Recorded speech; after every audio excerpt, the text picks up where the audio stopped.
Tulus segenap kasih dan pengorbananmu, ku telah mati dan tinggalkan cara hidupku yang lama. Semuanya sia-sia dan tak berarti lagi. Hidup ini ku letakkan pada mesbah-Mu ya Tuhan. Jadilah padaku seperti yang Kau ingini.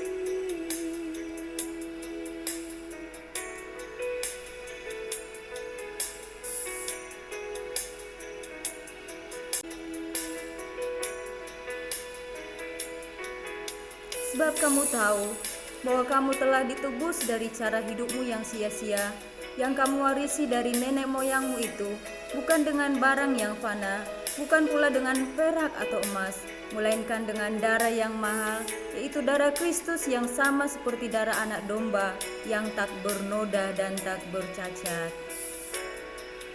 Ku telah mati dan tinggalkan cara hidupku yang lama. Semuanya sia-sia dan tak berarti lagi. Hidup ini ku letakkan pada mesbah-Mu ya Tuhan. Jadilah padaku seperti yang Kau ingini. Jadilah padaku seperti yang Kau ingini. Jadilah padaku seperti yang Kau ingini. Shalom, anak kelas 7, apa kabarnya semua hari ini? Hari ini Jumat 14 Agustus 2020, kembali kita belajar firman Tuhan dalam pembelajaran agama bersama Miss Setia. Sebelumnya mari kita sama-sama berdoa. Terima kasih Tuhan Yesus atas segala kebaikan dan kemurahan Tuhan.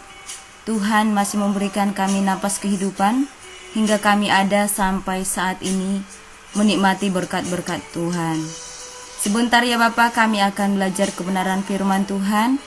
Kiranya Tuhan selalu mengajari kami, turut campur tangan Roh Kudus-Mu, selalu menolong kami, agar kami memahami firman-Mu, dan teramat istimewa biarlah kami rindu melakukannya. Terima kasih Tuhan, kami serahkan waktu ini ke dalam tangan Tuhan. Biarlah Tuhan selalu memberkati kami semuanya. Hanya di dalam nama-Mu kami bersyukur dan berdoa. Haleluya. Amin. Baiklah anak kelas 7, hari ini kita akan belajar baptisan sebagai tanda milik Kristus.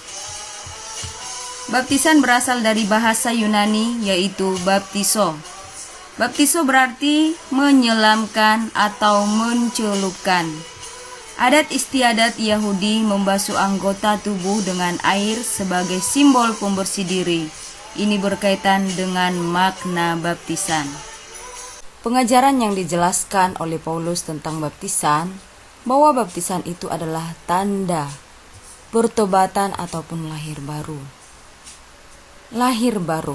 Apakah anak kelas 7 mengerti apa itu lahir baru? Apakah lahir baru itu kita lahir kembali? Kita yang sudah pernah lahir ke dunia, lalu kita kembali ke rahim ibu kita dan kita kembali dilahirkan? Bukan seperti itu ya. Pertobatan sama artinya lahir baru. Artinya kita dilahirkan kembali. Yang dulunya kehidupan kita hidup di dalam dosa.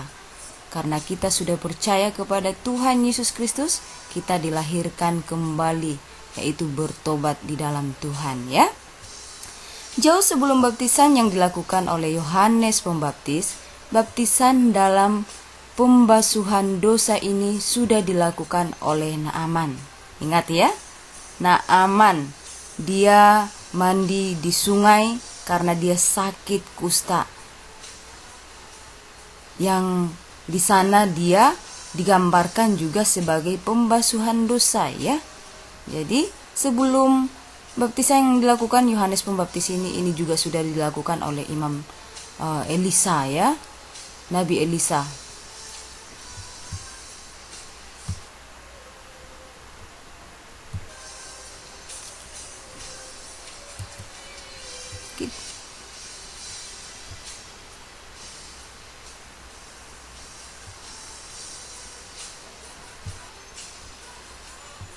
Apakah baptisan menyelamatkan? Anak kelas 7?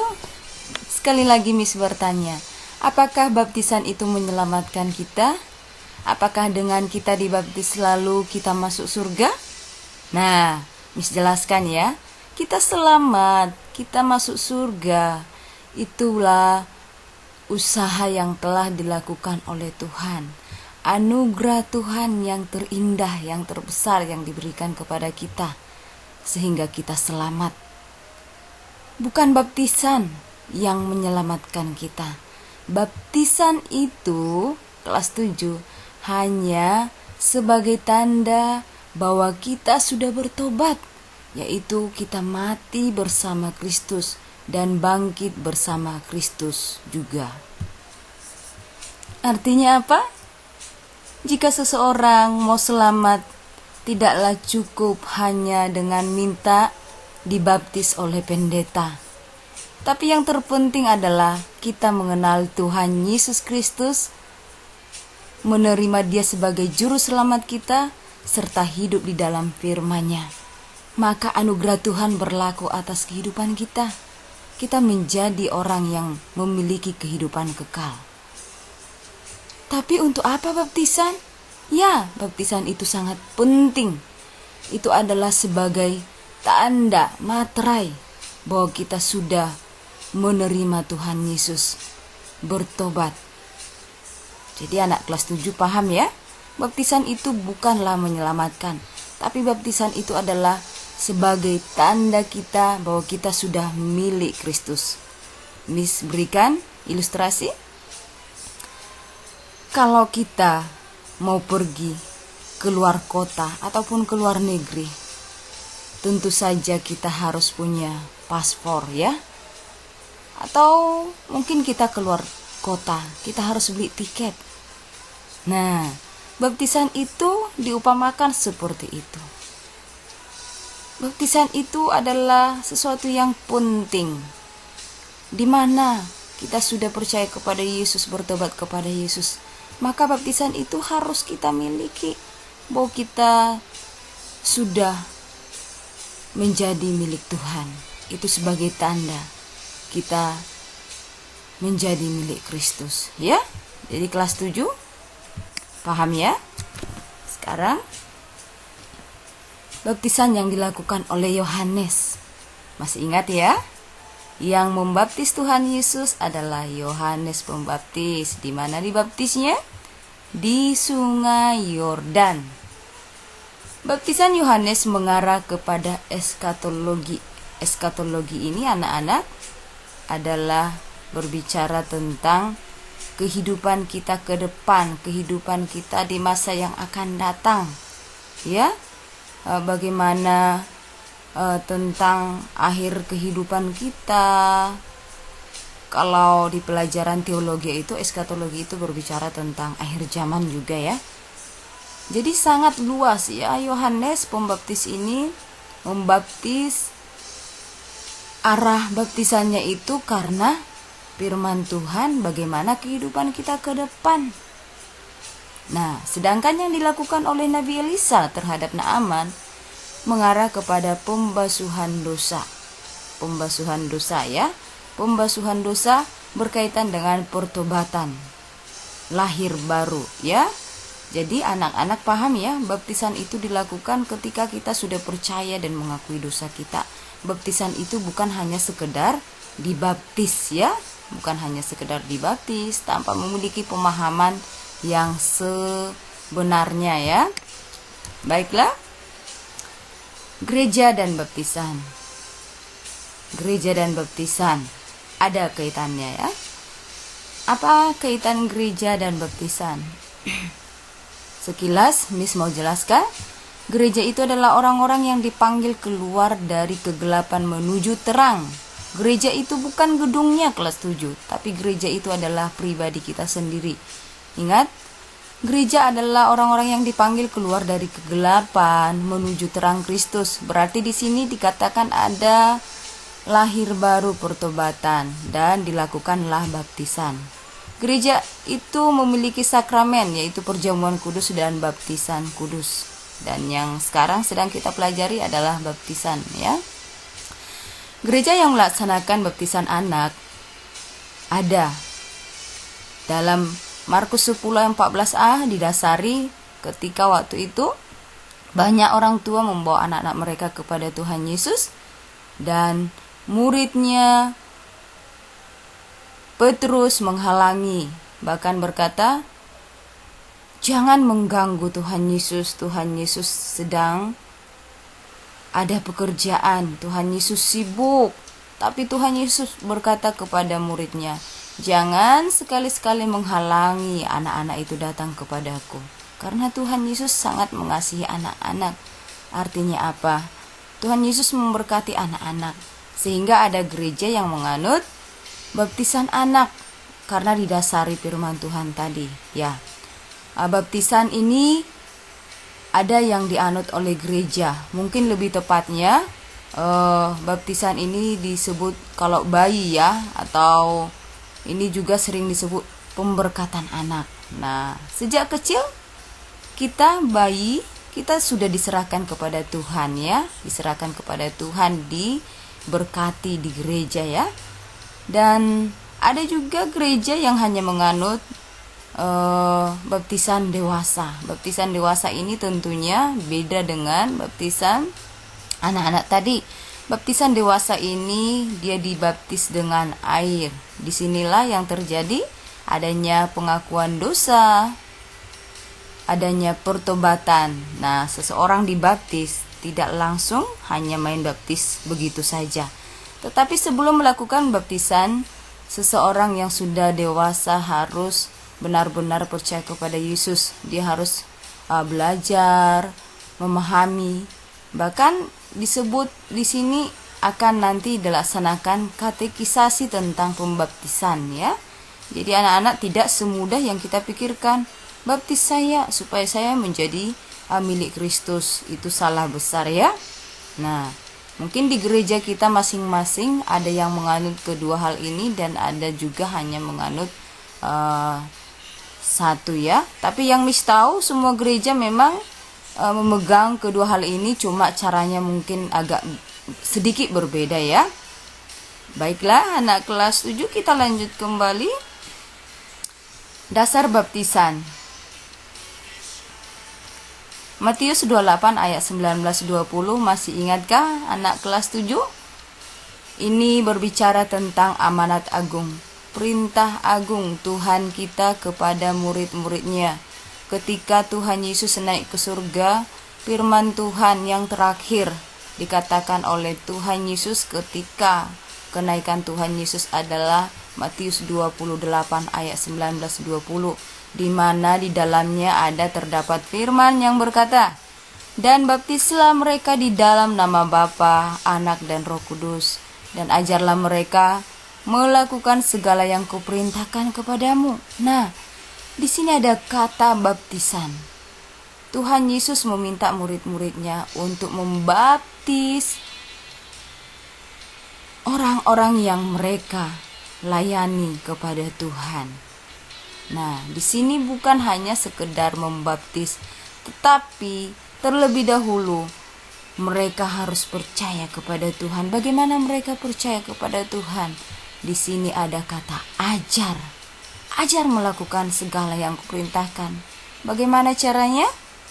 Semua kelas 7 tentunya punya Alkitab ya. Di sana semua terdapat perintah Tuhan. Kita harus mengerti firman Tuhan.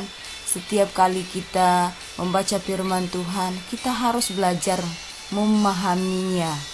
Ketika kita hanya sekedar membaca tanpa memahaminya, tanpa kita merenungkannya, tanpa kita melakukannya, itu sama halnya kosong.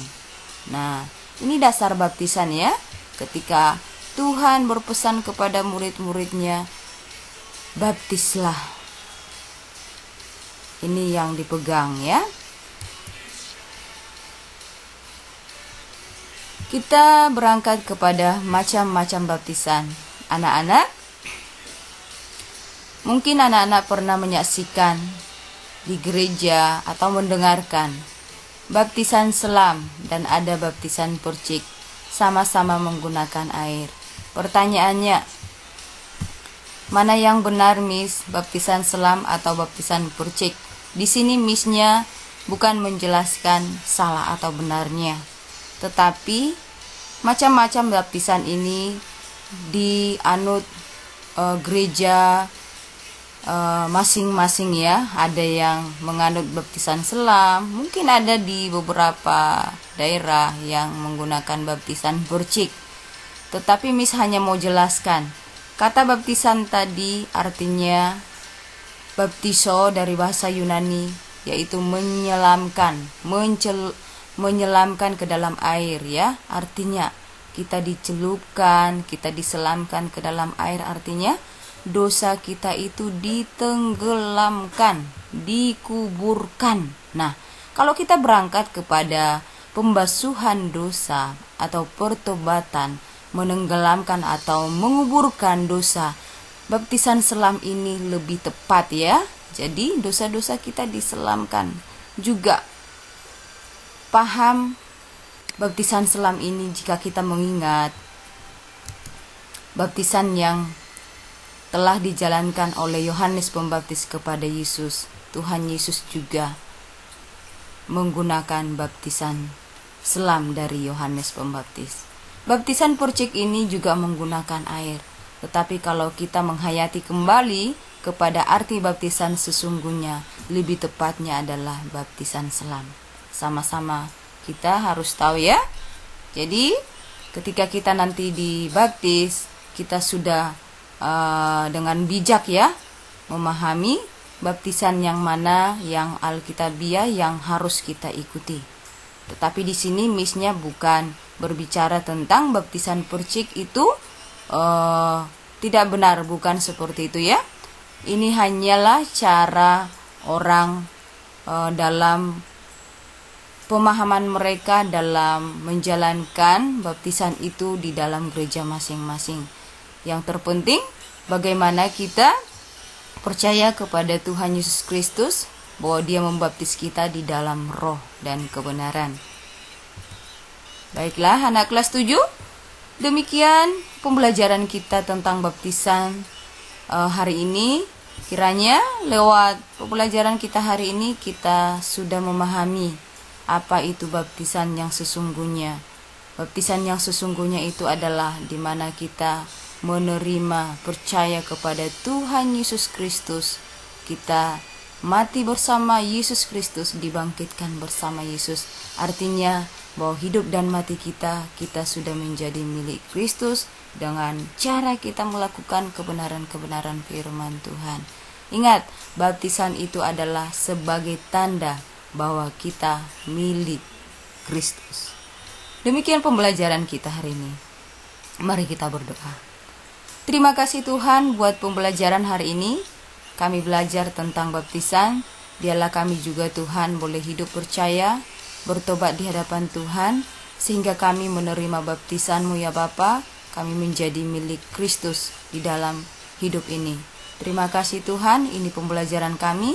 Ajar kami mengerti firman-Mu, ajari kami Roh Kudus. supaya kami tetap setia melakukan kebenaran-kebenaran Tuhan. Hanya di dalam nama-Mu kami bersyukur dan berdoa Tuhan. Haleluya. Amin.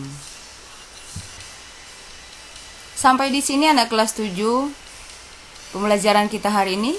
Selamat bertemu minggu depan. Tuhan Yesus selalu memberkati kita semuanya. Shalom.